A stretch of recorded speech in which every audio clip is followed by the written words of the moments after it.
Alhamdulillah, nahmaduhu wa nasta'inuhu wa nastaghfiruhu wa nu'minu bihi wa natawakkalu alayhi wa na'udhu billahi min shururi anfusina wa min sayyiati a'malina. Man yahdihillahu fala mudilla lahu wa man yudlilhu fala hadiya lahu. وأشهد أن لا إله إلا الله وحده لا شريك له وأشهد أن محمدا عبده ورسوله صلى الله تبارك وتعالى عليه وعلى آله وأصحابه وبارك وسلم تسليما كثيرا كثيرا. أما بعد. This is a hadith narrated by Imam Bukhari rahimahullah in various chapters of his book. For example, in Babu Fadl al-Sujud, the chapter pertaining to the virtues of making sajda.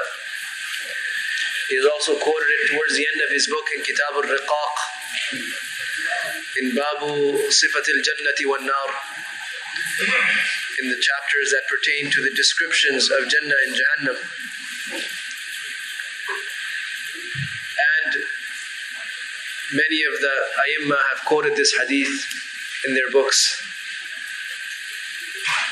This hadith is somewhat lengthy, and it gives a glimpse of what will happen on the Day of Judgment.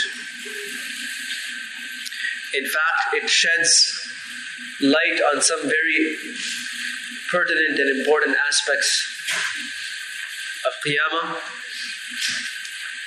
and there are many lessons to be learned from this hadith. So, without reading the whole text of the hadith, because it's a lengthy hadith, I will read it and translate it and give the explanation as we go along. This hadith has been narrated on the authority of Abu Hurairah and Abu Sa'id al-Khudri radiyallahu anhuma by Imam al-Bukhari rahmatullah alayhi.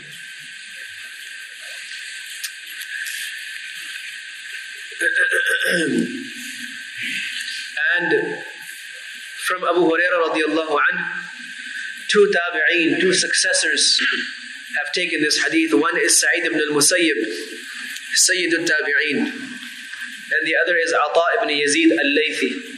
Both of these tabi'een have heard it from Abu Hurairah radiyallahu anhu. And then the chain from Abu Sa'id al-Khudri radiyallahu anhu is another chain altogether. Sahaba asked Rasulullah sallallahu alayhi wa sallam,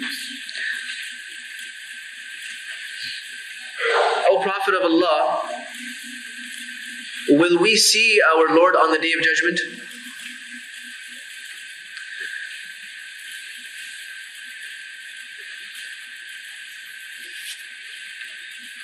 He says, حدثنا أبو اليمان قال أخبرنا شعيب عن الزهري قال أخبرني سعيد بن المسيب وعطاء بن يزيد الليثي أن أبا هريرة أخبرهما أن الناس قالوا يا رسول الله هل نرى ربنا يوم القيامة. And in other ahadith, we find that this question was posed by the Sahaba because Rasulullah sallallahu alaihi wasallam had begun to describe some aspects of Yawm al-Qiyamah and some aspects of what will happen when they will see Allah subhanahu wa ta'ala on the Day of Judgment. And there are many ahadith that pertain to this same topic, same subject, same description. In fact, some of the ahadith are those that pertain to praying salat, where Allah subhanahu wa ta'ala will, you see, Allah subhanahu wa ta'ala will show Himself.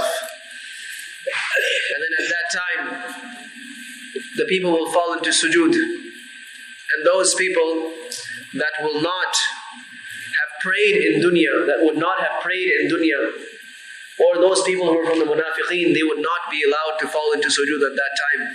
and then their position would become clear for all of makhluqat. These ahadith have also been interconnected with this same riwayah in various books. Nevertheless, Rasulullah sallallahu alaihi wasallam was telling the people about Qiyamah, and then the question came that will we actually be able to see Allah subhanahu wa ta'ala on the Day of Judgment? So the Prophet sallallahu alaihi wasallam replied by a question. He answered the question with another question. هل تمارون في القمر ليلة البدر ليس دونه سحاب? Do you ever have any doubt when you see the moon on the night of the full moon with no clouds obscuring the view? Do you ever have any doubt, any suspicion that what you're seeing is actually the moon? قالوا لا يا رسول الله. They said, no, Prophet of Allah. When the moon comes to that clearly on the night of the full moon, and there are no clouds, we know that what we are seeing is in fact the moon. He asked them another question, فَهَلْ تُمَارُونَ أو هَلْ تَمَارُونَ? It has been read both ways. هَلْ تُمَارُونَ فِي الشَّمْسِ أو في رؤية الشمس ليس دونها سحاب? Do you ever have any doubt or suspicion when you look at the sun and there is nothing between you and the sun? قالوا لا يا رسول الله, O Prophet of Allah, no. At that time also there's no doubt remaining that what we are seeing is in fact the sun. قال فإنكم ترونه كذلك. He says, you will see him in the exact same way. Some people have misunderstood this hadith. And they think that in this hadith, Allah subhanahu wa ta'ala, wal-'iyadhu billah, is being compared to the sun or the moon. Never. What is being said here is that people will be able to see Allah as clearly and as correctly as they are able to see the sun and the moon clearly and correctly. And just like when you're looking at it, it leaves no doubt in your mind. When they will see Allah subhanahu wa ta'ala, there will be no doubt in their mind that this is in fact Allah subhanahu wa ta'ala. One thing. The second thing is that when a person looks at the moon and there is no cloud in between him and the moon, there is nothing that obstructs his view of the moon. Nothing can obstruct his view of the moon. Just like nothing can obstruct his view of the sun, when there is nothing obviously in between. Just like that, people will be able to see Allah subhanahu wa ta'ala. All the human beings that Allah will permit to see Him will be able to see Him in the same way. It will not be that because there will be so many people, so they will have difficulty, or because of the masses of people, there will be some difficulty in seeing Allah subhanahu wa ta'ala. There will be no such difficulty. Like it comes in hadith, لا تضامون في رؤيته. You will not have any difficulty in seeing Allah subhanahu wa ta'ala. This is for the believers. وجوه يومئذ ناظرة إلى ربها ناظرة. On that day, some faces will be shining and happy, and they will be looking at Allah subhanahu wa ta'ala.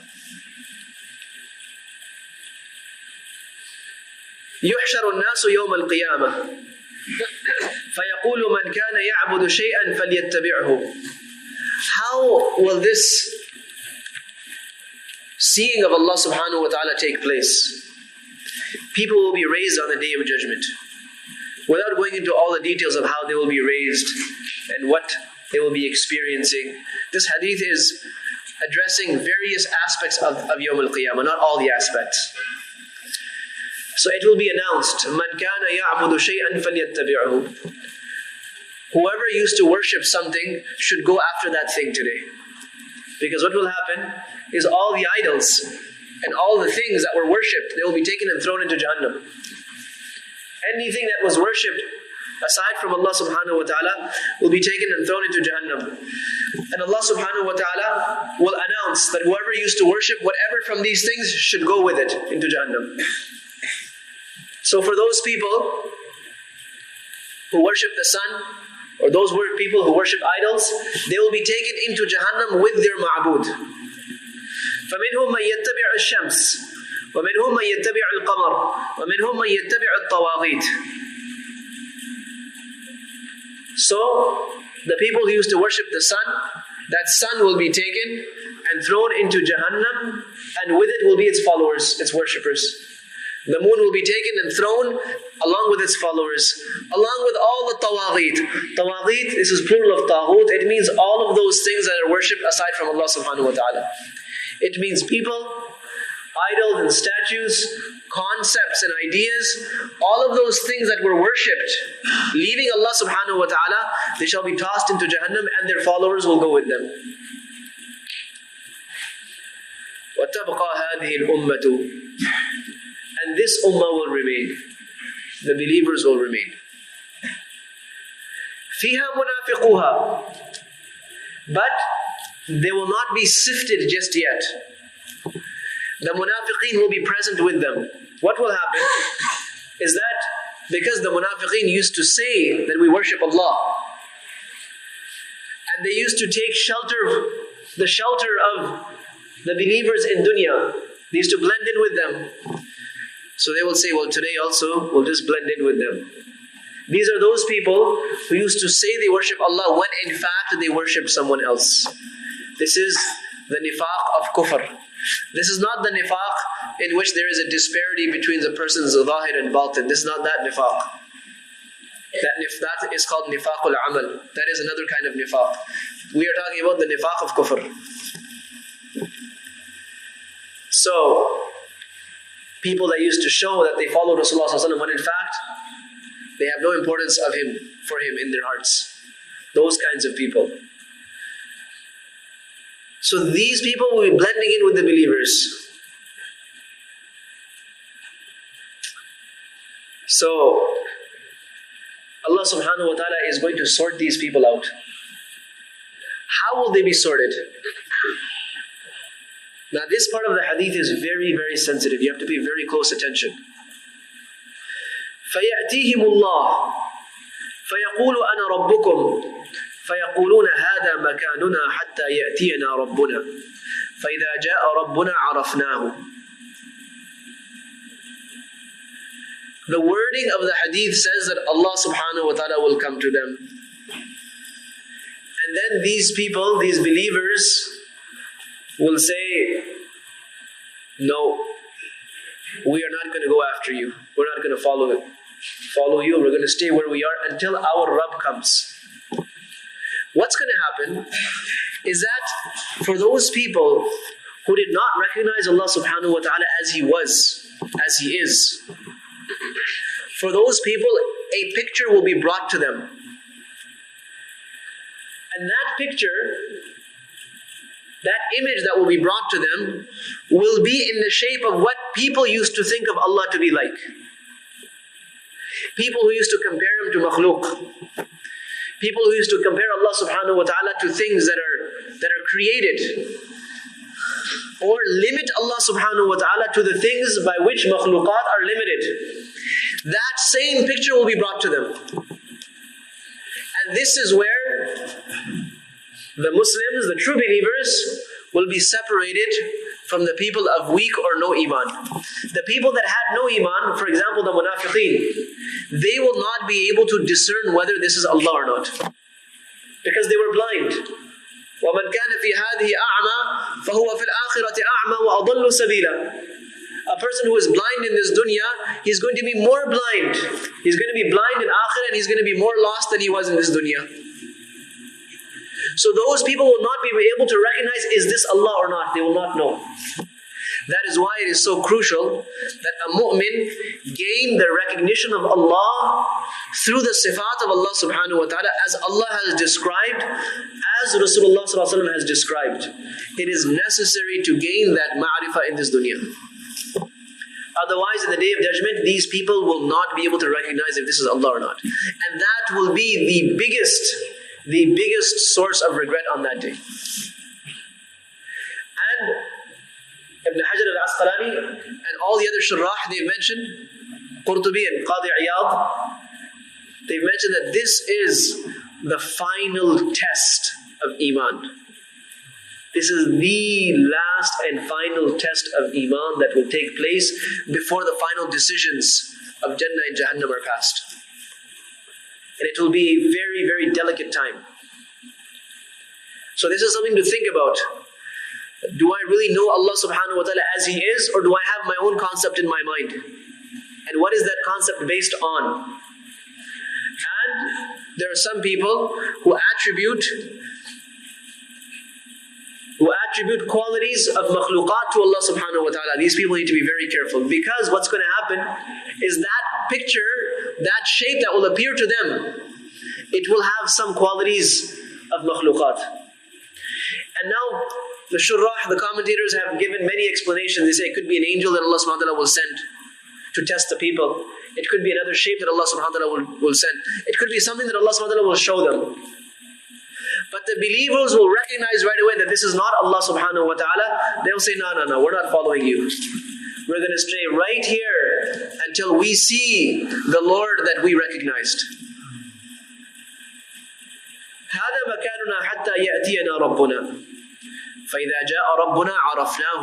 When Allah comes, when we see Allah, we will know it is Allah. That is the level of yaqeen that these people will have. That's the level of conviction that will be required to pass that test on the Day of Judgment. If somebody spends this life uncertain about Allah subhanahu wa ta'ala, then he is going to have a lot of trouble on that day. فَيَأْتِيهِمُ اللَّهُ عَزَّ وَجَلَّ فَيَقُولُ أَنَا رَبُّكُمْ فَيَقُولُونَ أَنْتَ رَبُّنَا.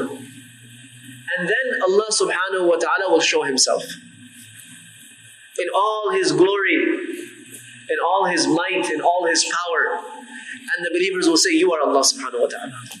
Right away they will recognize Allah subhanahu wa ta'ala. فَيَدْعُوهُمْ. That Allah subhanahu wa ta'ala will call them close. Those people who do not recognize Him, they will be pushed away. And those people who do recognize Him on that day, they will be brought closer. And then what will happen? وَيُضْرَبُ الصِّرَاطُ بَيْنَ ظَهْرَانِ جَهَنَّمْ. Then after that, a bridge is going to be erected, passing over the fire of hell. Remember, hell is, it consists of valleys, and it consists of depths, and big holes, and big, dangerous trenches. This bridge is going to be erected over all of that. And according to the riwayah of Muslim, Abu Sa'id Khudri radiallahu anhu says that I have been told, meaning Rasulullah sallallahu alaihi wasallam said, that this bridge is going to be thinner than a hair and sharper than a sword. And everyone is going to have to cross this bridge.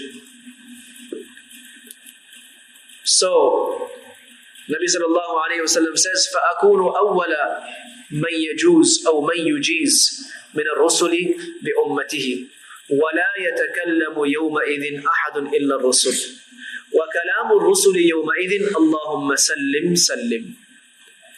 Nabi sallallahu alayhi wa sallam said, I will come forward and I will lead my ummah over that bridge. And I will be the first of the prophets to take their ummah over that bridge. And what's going to happen? Everybody will be silent. Nobody will be able to speak. And at that time, only the Anbiya alayhimus salam will be talking. And what will their words be? Rasulullah sallallahu alaihi wasallam said that at that occasion, at that point in Qiyama, the wird or the thing that the Anbiya will be repeating is Allahumma sallim, sallim. Oh Allah, pass us over this bridge safely. Pass us safely, pass us safely. Anbiya will be making dua. The rest of the people will be so scared and so frightened that they will not be able to say a word.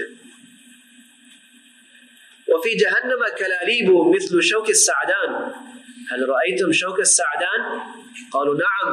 قال فإنها مثل شوك السعدان غير أنه لا يعلم قدر عظمها إلا الله تخطف الناس بأعمالهم فمنهم من يوبق بعمله ومنهم من يخردل ثم ينجو حتى إذا أراد الله رحمة من أراد من أهل النار أمر الله الملائكة أن يخرجوا من كان يعبد الله فيخرجونهم ويعرفونهم بآثار السجود وحرم الله على النار أن تأكل أثر السجود. So,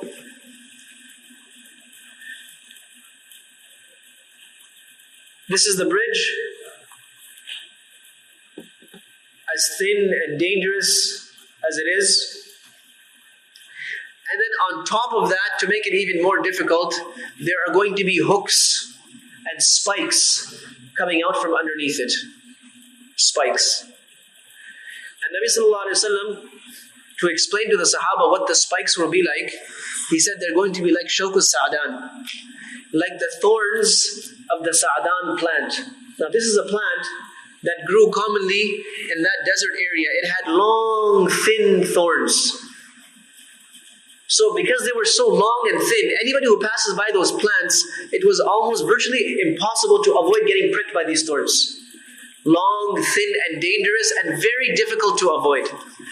And these thorns used to grow normally in those areas where the best pastures would be, where the best grazing grounds for the animals would be. They would find a lot of these thorns.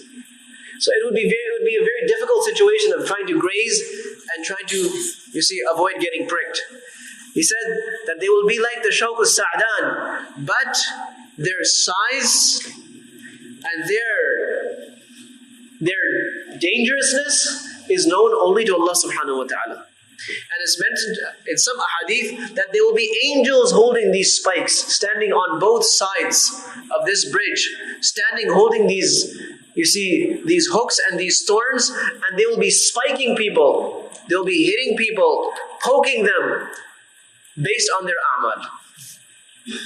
And some ulama, some muhaddithin have said that according to how easily a person fell into his carnal desires in dunya, that's how easily he will be poked walking on that sirat.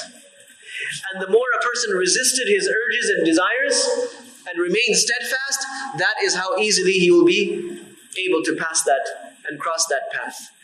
And at this occasion, this is the occasion when just before they start crossing, it's mentioned in some hadith, Allah subhanahu wa ta'ala will grant people their nur. At that time, the nur that they had brought with them in dunya, it will become apparent. Because there is no lights over that bridge. So, some people, it's mentioned in hadith that their nur will be like the size of a mountain. Massive nur. It's mentioned in some hadith, some people will come on the day of judgment and their nur will be like the light of the sun itself. And then there will be some whose nur will be like the light of the full moon. And then there will be some whose nur will be like that of a lantern. And then there will be some whose nur will be like that of a candle. And then there will be some who will have no nur. And according to another hadith, it's mentioned that some people, the nur will envelop their whole body. And for some people, they will have very, very, very less amount of nur, to the extent that the least amount of nur that a person will have, it will be a small flickering light that will appear on the toe of his, on the big toe of his foot. Small light flickering. But these kinds of people, they will not be able to have enough nur that is necessary to cross that path. That is when it will become apparent that what is the importance of nur. Today we talk about the nur of a'mal, the nur of iman, the nur of taqwa, the nur of the obedience of Allah subhanahu wa ta'ala, the nur of sunnah. On that day of judgment, all this nur will become apparent and it will be actually tangible. It will be something that is seen. And a person will only go as far as his nur will allow him. And then based on their status in the sight of Allah, on their iman and their amal, that's how quickly they will cross. So some of them will cross with the speed of lightning, and some will cross with the speed of the wind, and some will cross with the speed of a speedy horse, and some will cross with the speed of a speedy camel, which is less. And then some will cross with the speed of a running person, and some will cross with the speed of a walking person. And some people will not be able to even walk. They will walk and stumble and walk and stumble. And some of them, وَمِنْهُمْ مَنْ يَزْحُفُ عَلَى الصِّرَاطِ زَحْفًا, and some of them will be dragging themselves on their bottom, dragging themselves across. So what's going to happen at that time? تَخْطِفُ النَّاسَ بِأَعْمَالِهِمْ. These hooks will be spiking people according to their deeds. فَمِنْهُمْ مَنْ يُوبَقُ بِعَمَلِهِ. There are some people that because of their actions in dunya, that spike will catch them, it will take them and toss them directly into Jahannam. وَمِنْهُمْ مَنْ يُخَرْضَلُ ثُمَّ يَنْجُو. And some people will be hit, they will be injured, but somehow they will manage to escape after being hit with those spikes. حَتَّى إِذَا أَرَادَ اللَّهُ رَحْمَةَ مَنْ أَرَادَ مِنْ أَهْلِ النَّارِ. This will continue. The hadith doesn't mention what's going to happen after that. This silsila will continue until whoever falls into Jahannam will fall into Jahannam. Whoever crosses will cross. And this is the time, we were talking about Nur, where when the munafiqeen, who were all this time trying to sneak along with the believers, when they get onto the path, they will find that they have no Nur. يوم يقول المنافقون والمنافقات للذين آمنوا انظرونا نقتبس من نوركم. The munafiq men and women will say to the believers, they will for some time try to walk in the light of the believers. Then all of a sudden they'll be enveloped in darkness. So they'll call to the people of Iman, hey, wait for us. Wait for us so we can follow your light. قِيلَ رُجِعُوا وَرَاءَكُمْ فَالْتَمِسُوا نُورًا. It will be said, go back. That is where Nur is to be found. So they will think, oh yeah, that place where Nur was being distributed before the bridge, maybe if we go back there, we'll get our own supply. But what these people of Iman will be telling them is, go back to dunya. That's where we got our Nur. If you want your Nur, that's where you have to go. So they'll go running back. فَضُرِبَ بَيْنَهُمْ بِسُورٍ لَهُ بَابٍ بَاطِنُهُ فِيهِ الرَّحْمَةِ وَظَاهِرُهُ مِنْ قِبَلِهِ الْعَذَابِ. They will turn around to go, and there will be no place to go. Then they will look back towards the believers, and a door, a wall is going to be erected. A wall on that bridge is going to be erected, and in that wall is going to be a door. بَاطِنُهُ فِيهِ الرَّحْمَةِ. The side in which the believer is on, there's going to be rahmah of Allah subhanahu wa ta'ala. He's going to pass. وَظَاهِرُهُ مِنْ قِبَلِهِ الْعَذَابِ.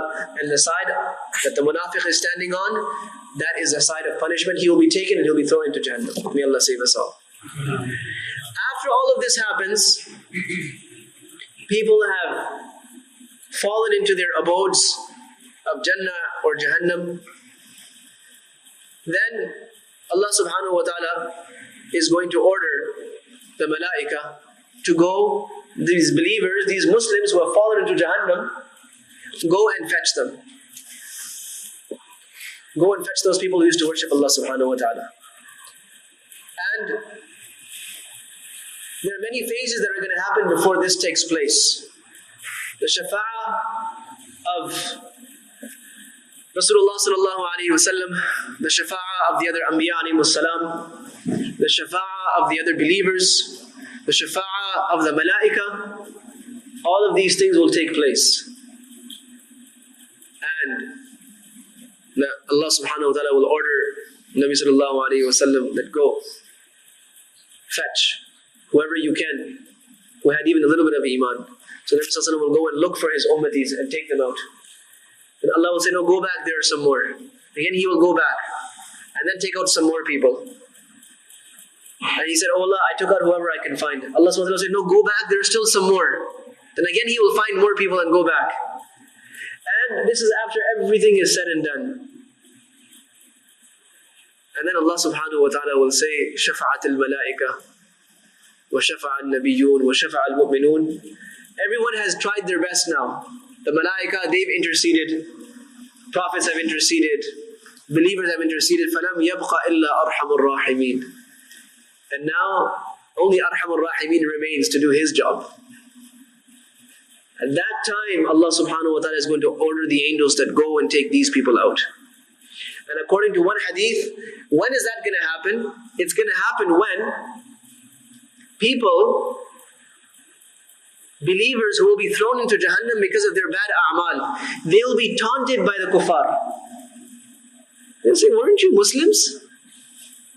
Say, yes, we are Muslims. فَمَا أَغْنَى عَنْكُمْ إِسْلَامُكُمْ. So what did your Islam do for you? You're in the same place as us. It means it didn't do anything. So at that time, then the ghayrah of Allah subhanahu wa ta'ala will rise. And Allah subhanahu wa ta'ala will order the angels to take all of them out. And then the kuffar will say, like Allah subhanahu wa ta'ala says, رُبَمَا يَوَدُّ الَّذِينَ كَفَرُوا لَوْ كَانُوا مُسْلِمِينَ. Oh. So they've been saved also. But we have to stay here forever. That's the difference. We wish today that we had also been Muslims. So it is in this procedure, in this context, the angels are going to be going and taking them out. And how will they recognize them? فَيَعْرِفُونَهُمْ وَيَعْرِفُونَهُمْ بِآثَارِ السُّجُودِ. They will recognize them from the signs of sajda. وَحَرَّمَ اللَّهُ عَلَى النَّارِ أَن تَأْكُلَ أَثَرَ السُّجُودِ فَيُخْرَجُونَ مِنَ النَّارِ فَكُلُّ بَنِي آدَمَ تَأْكُلُهُ النَّارِ إِلَّا أَثَرَ السُّجُودِ فَيُخْرَجُونَ مِنَ النَّارِ قَدْ امْتَحَشُوا فَيُصَبُّ عَلَيْهِمْ مَاءُ الْحَيَاةِ فَيَنْبُتُونَ كَمَا تَنْبُتُ الْحِبَّةُ فِي حَمِيلِ السَّيْلِ. So what's going to happen? The angels will recognize them that this is a person who made sajda in his life. He bowed to Allah subhanahu wa ta'ala. And Allah subhanahu wa ta'ala has made it haram on the fire of Jahannam to burn those parts of the Muslim that bow in sujood. It means the forehead. Okay, and according to some ulama, the face, the hands, the knees, the bottoms of the feet. Those parts that touch the ground in sujood, these parts will not be burnt by the fire of Jahannam. So the angel will recognize them. Everyone else, their whole bodies are being burnt. But these people, there are some parts that cannot be burnt. So like this, the angels will recognize them and pull them out. What's going to happen? When they're taken out of Jahannam, they will have been burnt. It comes in one hadith, they will be like burnt coals. Like burnt charcoal. Charcoal has been burnt and you see it has withered away, burned so much. That's how they're going to come out, all burnt up. فَيُصَبُّ عَلَيْهِمْ مَاءُ الْحَيَاةِ. And then a special water called ma'ul hayat will be poured over them. It comes in another hadith that there is a stream, a river, nahrul hayat, and they will be dipped into this. Either case, whether water will be poured over them or they will be dipped into there, as is affirmed by other ahadith, what's going to happen? فَيَنْبُتُونَ كَمَا تَنْبُتُ الْحِبَّةُ فِي حَمِيلِ السَّيْلِ. These people who are all burned up and they had withered away, there was nothing left in their bodies. Once they are put into that water, their bodies will sprout out and grow once again. Just like a seed, Nabi Sallallahu Alaihi Wasallam gives the example of these seeds that were found, and sometimes the seeds are so sensitive that if some water comes, some water accumulates, and the seed, it floats into that water, the seed is so sensitive that within a day it starts sprouting, and a plant starts coming out of that seed. So just like that, they will sprout out. Just like those seeds, they sprout out after sitting in water for some time. Like this, their bodies will grow. They will have new bodies. They will have new faces, new hair, all of these things.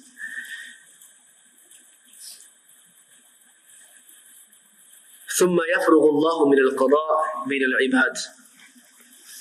And then all the decisions for people will have been completed. Meaning that those people who are now destined to Jannah, they've reached Jannah now.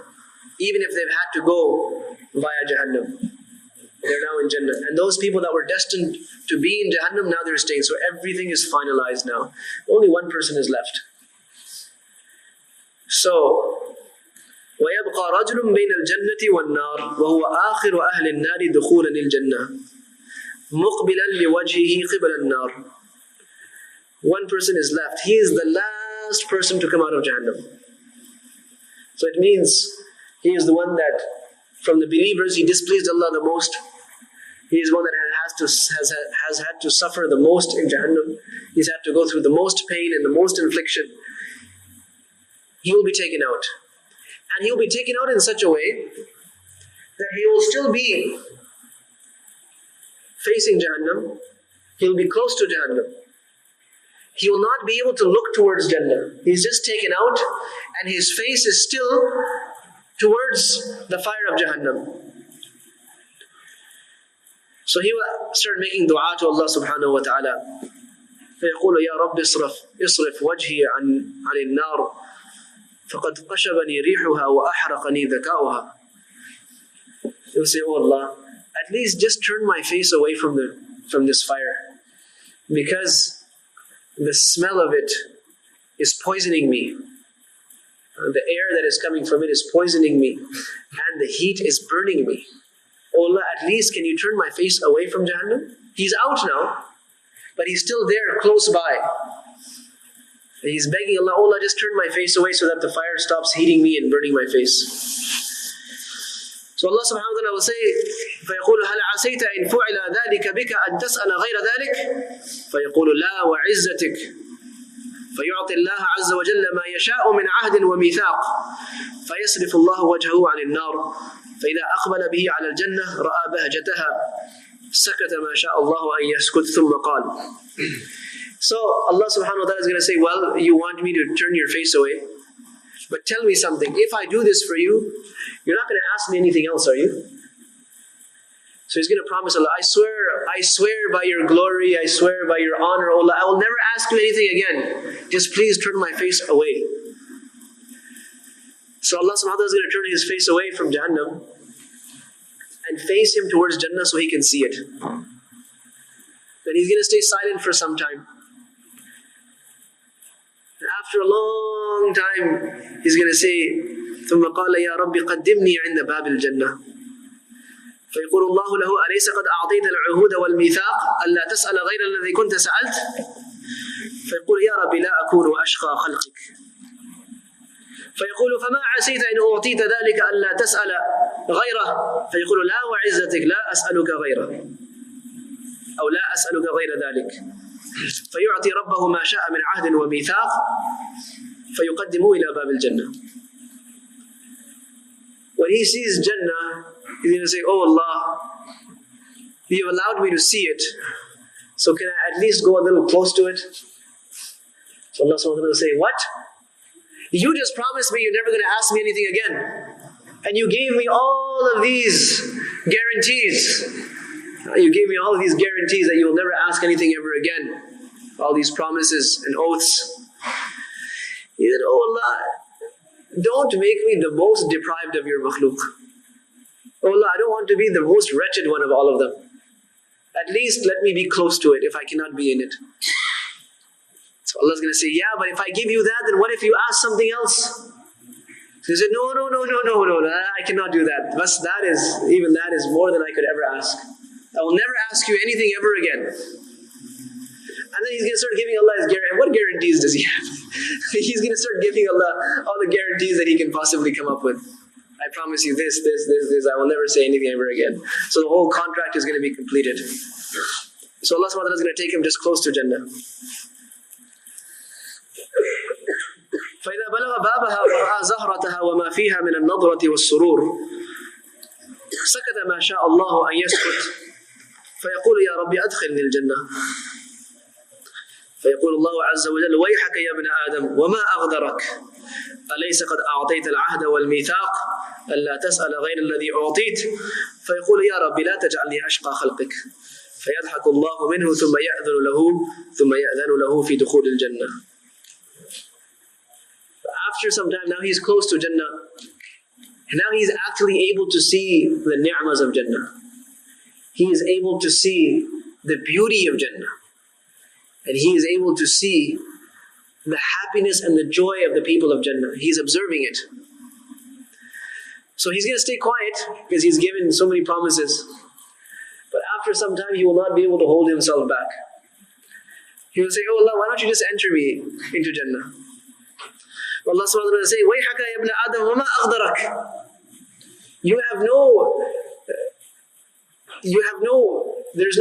There's no truth to your promises. What a liar you are. Every promise you make, you break it. Didn't you give me all of these guarantees and all of these promises that if I give you that, you will not ask me anything ever again? You just say, oh Allah, don't make me the worst of your makhluk. Don't make me the most wretched of your makhluk. So it's mentioned in hadith that Allah subhanahu wa ta'ala will laugh. So the interpretation that some Shurrah hadith have given is that Allah subhanahu wa ta'ala will become pleased with him. Allah subhanahu wa ta'ala will become pleased with him. Or Allah subhanahu wa ta'ala will smile or laugh in a manner that befits Allah subhanahu wa ta'ala. And then Allah will give him permission to enter into Jannah. فَيَقُولُ تَمَنَّى فَيَتَمَنَّى حَتَّى إِذَا انْقَطَعَتْ أُمْنِيَّتُهُ قَالَ اللَّهُ عَزَّ وَجَلَّ زِدْ مِنْ كَذَا وَكَذَا أَقْبَلَ يُذَكِّرُهُ رَبُّهُ. When he enters into Jannah, Allah is going to say, now wish. Wish all you can. Wish for whatever you can possibly think. So he will start wishing and wishing and wishing. And then his wishes will be complete. So Allah subhanahu wa ta'ala is going to say, what about that thing? What about that thing? What about that thing? Why don't you wish for that also? Why don't you wish for that also? Why don't you wish for that also? He says, yes, I want that also, I want that also. He's going to keep wishing and wishing and wishing until he won't know how to wish anymore. Allah subhanahu wa ta'ala will keep on reminding him until there will be nothing left to wish for. Then Allah subhanahu wa ta'ala will say, قَالَ اللَّهُ لَكَ ذَلِكَ وَمِثْلُهُ مَعَهُ. Allah subhanahu wa ta'ala will say that all of these things that you have wished, you will get all of that and that much more. In the riwayah, remember I said this hadith is narrated by two Sahaba. Imam Bukhari has mentioned the narration of both. This riwayah that we have mentioned is the riwayah of Abu Hurairah radiallahu anhu. The riwayah of Abu Sa'id Khudri radiallahu anhu is the same, except that in the riwayah of Abu Sa'id Khudri radiallahu anhu, he said to Abu Hurairah radiallahu anhu, who has also quoted this hadith, he said that at that time, Allah subhanahu wa ta'ala will say, all of these things that you have wished for, you will get that and 10 times as much. Abu Hurairah said, I don't remember Nabi sallallahu alaihi wasallam saying this, except for what I said. Abu Sa'id Khudri said, no, I heard him say this and this and this and 10 times that much. So this is how the last person of Jannah is going to enter into Jannah. So in this hadith we learn a few very important things. The first thing is we need to correct our accounts with Allah subhanahu wa ta'ala now. The second thing is that akhirah is haqq. And standing in front of Allah subhanahu wa ta'ala is haqq. And giving accounts of our deeds is haqq. And at that time, the true test will be to leave this world having recognized Allah subhanahu wa ta'ala as He is. As He is. And whatever we've done now in this dunya, there is nobody that can take it away from us in akhirah. And if we are missing something, there's nobody that can give it to us in akhirah. And the sirat, the bridge over Jahannam, is haqq. And passing over it will be one of the most difficult phases of Qiyama. It's not going to be a walk in the park. It's going to be something very difficult and very, very frightening. And it also tells us that Allah subhanahu wa ta'ala's mercy will eventually, overcome His anger, even for those people who have spent their life disobeying Allah subhanahu wa ta'ala. It means two things. First of all, we should not despair from the mercy of Allah. We should all hope from Allah that He, by His mercy and grace, and by the vastness of His kindness, He will enter us into Jannah without hisab and without adab. This is what our dua is from Allah subhanahu wa ta'ala. But at the same time, we cannot rely on His mercy in the sense that, well, I'm not going to do everything, and He is obliged to forgive me and pardon me, and He is obliged to not punish me. Allah subhanahu wa ta'ala is not obliged to do anything. He has rules. Allah subhanahu wa ta'ala has regulations. He has laws, and He works with those laws. Yes, His mercy is beyond everything, but it doesn't mean that He does not have laws anymore. So may Allah subhanahu wa ta'ala enable us to prepare for that day. And keep these concepts of akhirah fresh in our minds. Look, these hadith have been told to us by Rasulullah sallallahu alaihi wasallam, so that the believers, they have an idea of what's about to happen. And the purpose of that is so that they prepare for what is about to happen. And may Allah make us from those people who prepare while we are here in this world. Subhanallah wa bihamdihi, subhanakallah wa bihamdihi, ashhadu an la ilaha illa anta.